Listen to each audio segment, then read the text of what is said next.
So we've just gone over this idea of compounding interest. And compounding interest is when we take money from our financial freedom fund and we invest it into investments that create passive income that compound on a regular basis. And so now I want to talk about everybody's favorite subject, which is passive income, right? Because that's great, Craig, wonderful, I understand it. I've got all my money, I've now done it, I've created the six accounts, I've moved money into my financial freedom fund. Now what do I do with it? All right. So I want us to talk about passive income a little bit and just discuss it, right? Because really there's two types of income. There's working income and then there's passive income. All right. Working income is income that you're there. You're working. You're doing it on a regular basis. Now, whether you're working on a job or you're working on a business and you're taking a salary from that business, that is all considered working, right? It requires you being there. It entails you actually waking up every morning and doing some work. It's not really money that's working for you. It's really you working for money. However, because we've created a system, a money management system that pays ourselves first, that puts money into that financial freedom fund, a percentage of our working income then gets turned into passive income, right? We actually take some of it and we put it away and we put it into investments that grow. And now we know a new thing. It can't just grow, but it needs to grow compounded. Right? So in other words, when it puts off a dividend, we don't take that dividend and spend it on a new pair of shoes. We actually reinvest it so that the thing can keep growing. So that's the key, right? Reinvestment of earnings, time, and interest rate. All right. So you've got your financial freedom fund and and now you want to invest it into passive income. All right. So passive income, there are many types of passive income.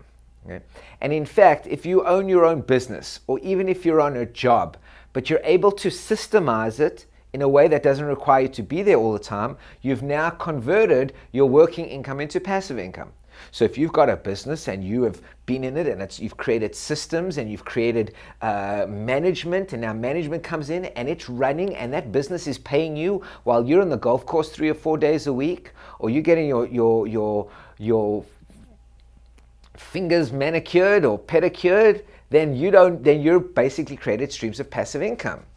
And so when I give advice and when I'm coaching, I always tell people, create a business that isn't reliant on you being there all the time. You know, we talk about doctors and lawyers as being these like unbelievable professions. Unfortunately, those professions require them to be there all the time. If I'm sick and I go to a doctor, he better be there.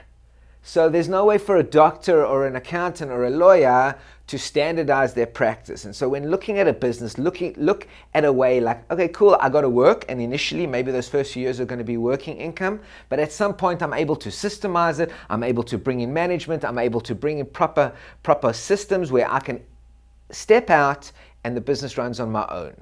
So when performing a business, when thinking about new businesses or in the business you're in, think about ways of systemizing, okay? Systemizing and exiting so that we can go create passive income so that we can work with what we want to, not what we have to. So there's lots of types of passive income, right? One example is if you write an ebook, right? You write that ebook once and you put it up on the website and it gets sold over and over again. So you've written it once and that creates passive income. That's awesome. There's other types of passive income. If you sold life insurance, so you sell the policy, you get paid, but when that policy renews, you get paid again. So that's annuity revenue, or it's passive, or it's ongoing revenue. That second stream of income you didn't really take to earn. Okay? Let's say you wrote a book, you created a piece of music, or you sold some art. Right? Those are all royalties, are all very, very passive. You know, there's a song by Paul McCartney. There's a Christmas carol called "Wonderful Christmas Time" that he wrote in 1979. To this day, he makes between $400,000 and $600,000 a year just on that song. So he wrote it in 1979. They estimate he's made nearly $20 million of that song alone. And every year, every Christmas, tons of people download it, and Paul McCartney gets a fat check every month. Wonderful. That's amazing. We're not all Paul McCartney, but hey, we do our best, right? At least we know we're getting in the game. And this is the game we're talking about, right? This is the game of passive income. All right? Creating a membership site. People come in and they pay you ongoing every month. You get money. That's passive income. You create an e-commerce site, passive income. All right, but passive income alone is only one part of the equation. Remember, you got to take that passive income. You got to take that income. You got to reinvest it, and you got to take that passive income and you got to reinvestment. Now, probably the best, and the most prolific investment vehicle is the stock market. All right, we all heard about the stock market. Maybe some of you go, "Oh my God, the stock market! I could never. Who am I? We're going to play the stock market." All right, welcome to the game, guys. Welcome to the game. You've now got money in your financial freedom fund, and we're going to get you in the game. I told you, you're now an investor. All right, I'm going to simplify it so much for you. All right, okay. The stock market has been the best long-term investment over the 100 years. If you think that 10% is unachievable, you're like, "Oh, Craig, the banks are paying 0.001%. How am I ever going to earn 10%?" Over the last 100 years, stock market has made 10% compounded over the last 100 years, okay? If you bought $1 million of stock and you just held it in 1935, you just kept reinvesting it, and you played this game of compounding interest, you would have over $2.4 billion today. You never touched it, you never looked at it, all you did was you reinvested the earnings, okay? The problem that most people have is they work with an actively managed mutual funds that try to beat the market. Okay, and we're going to get away from all of that. So I'm going to cut to the chase, and I'm going to get right down to the bottom line today of how to play the stock market. So like I said, 90% of actively managed mutual funds fail to beat the market. Now what does that mean, fail to beat the market? Okay, I'm sure you've all heard of the Dow Jones or the S&P 500. And I'm going to talk about the S&P 500 because the S&P 500 is an index fund. Okay, and what that means is it takes 500 of the biggest companies or choice companies, and it puts them all down, and basically it invests in those 500 companies. One of the keys to investing is diversification. Okay, so if I put all my money in Apple stock, sure, I could have had a good run and it goes up, but if that stock bombs, a la Enron or any of these other major stocks that have taken major catastrophes, I lose it all, okay? And so one of the keys to investing is diversification, which is why I love index funds, okay? So an index fund is a list or a basket of stocks. S&P 500 is 500 stocks. And each day it measures how all 500 stocks performed as an average. So what you've done is, if you invest in the S&P 500, what you've done is you've diversified your money. So you've got $1,000 that you put in your financial freedom fund, and you Craig, I'm understanding your thing. I need to get this working for me at 10% compounded in order for me to achieve my financial freedom goals. How am I going to do that? And I'm saying you can take that $1,000 and you can put it in the S&P 500, just as an example. Or an even better one is called the Vanguard 500, which is actually the same 500 stocks as the S&P 500. It's just run by a different company called Vanguard. You take that $1,000, and every month or every quarter you keep putting it in there, and when you get the dividends, you keep reinvesting it. You've now followed the system of creating passive income that grows on a compounded basis.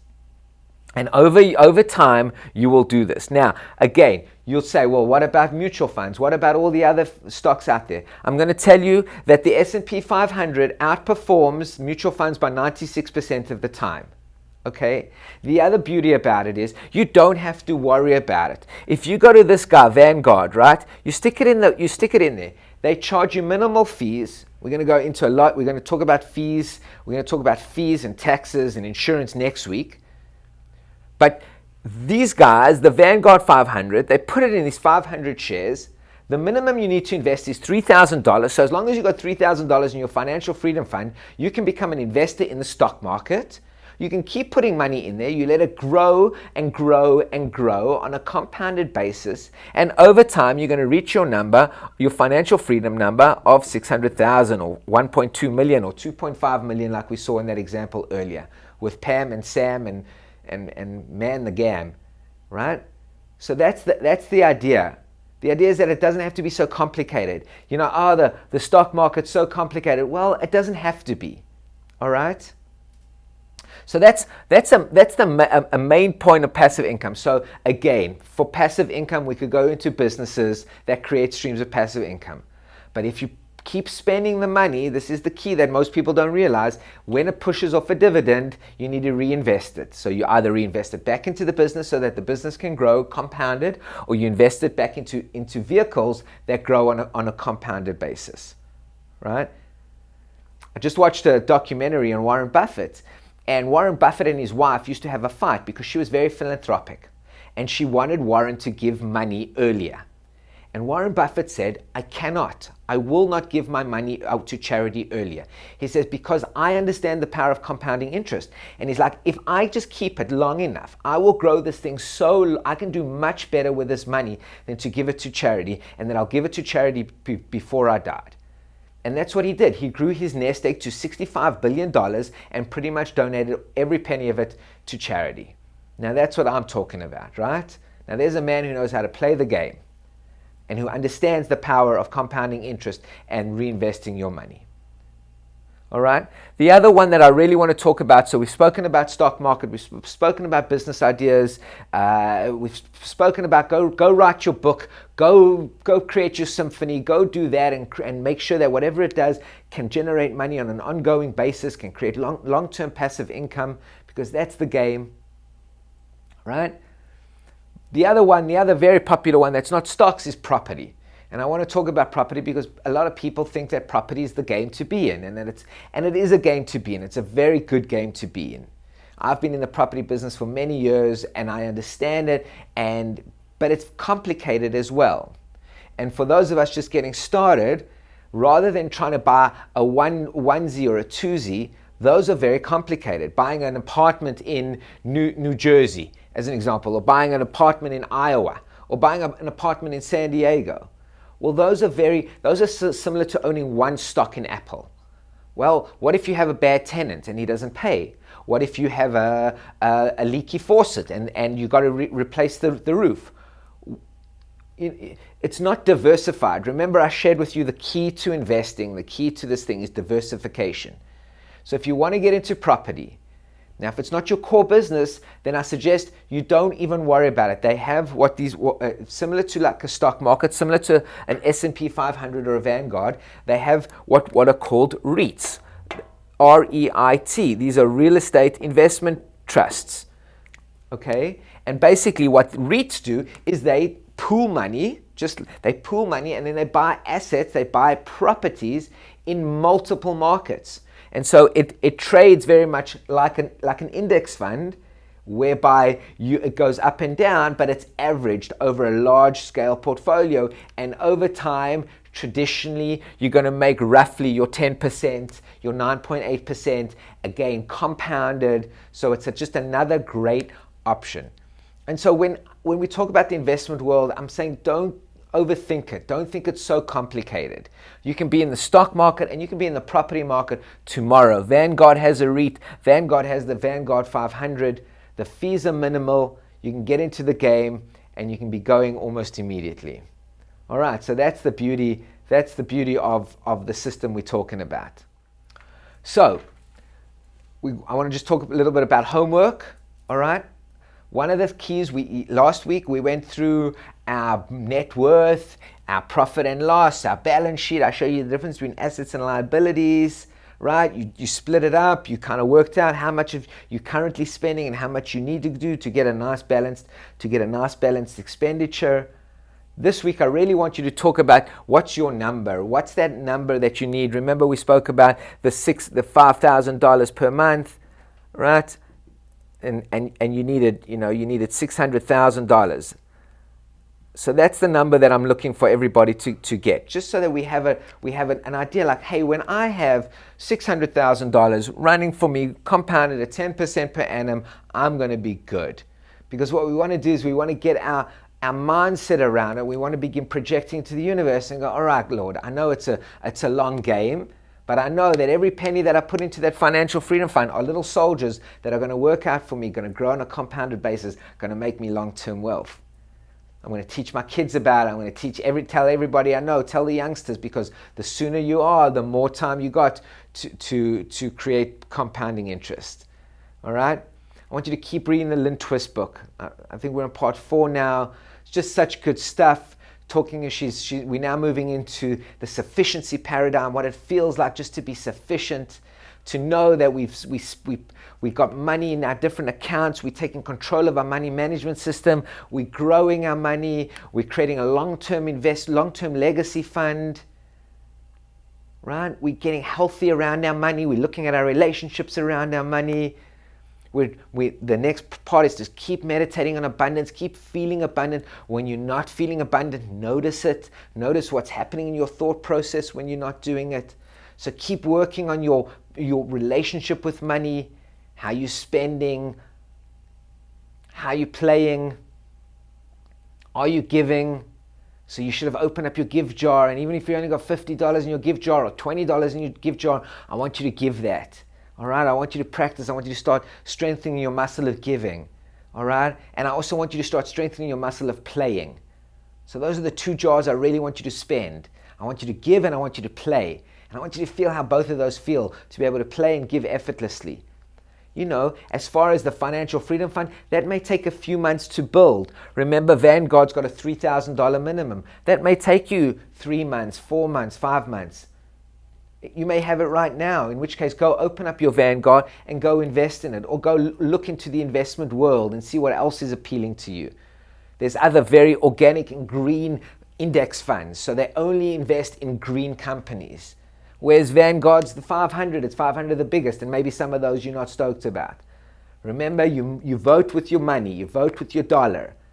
So where you put your money matters, even if it's a little bit.